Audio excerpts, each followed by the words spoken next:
તો આ તરફ રાજકોટ જિલ્લાના ગ્રામ્ય વિસ્તારોમાં પણ ભારે વરસાદ, ધોરાજી અને ઉપલેટા તાલુકામાં ધોધમાર વરસાદ, ભારે પવન સાથેના વરસાદથી ખેડૂતો અત્યારે મુશ્કેલીમાં મુકાયા છે। રાજકોટ ગ્રામ્ય વિસ્તારમાં શિયાળુ પાક બરબાદ, ઘઉં, ચણા, જીરું સહિતના પાકમાં અત્યારે ભારે નુકસાન જોવા મળી રહી છે।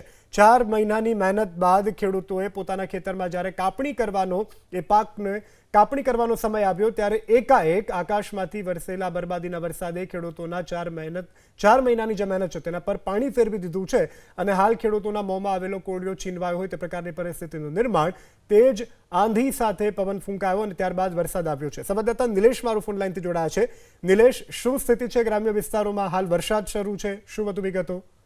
જે ચોક્કસથી જણાવી દઉં કે જે રીતે હવામાન વિભાગની આગાહી હતી તેને લઈને જેતપુર, ધોરાજી, ઉપલેટા, ગોંડલ સહિત ગ્રામ્ય પંથકોમાં છે તે ભારે પવન અને આંધી સાથે વરસાદ છે તે અત્યારે વરસી રહ્યો છે।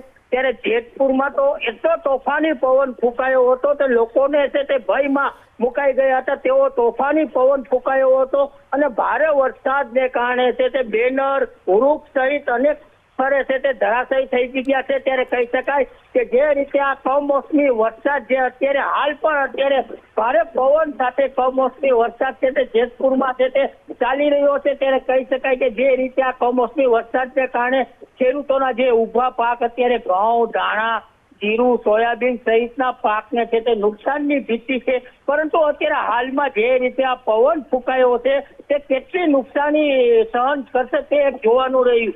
જી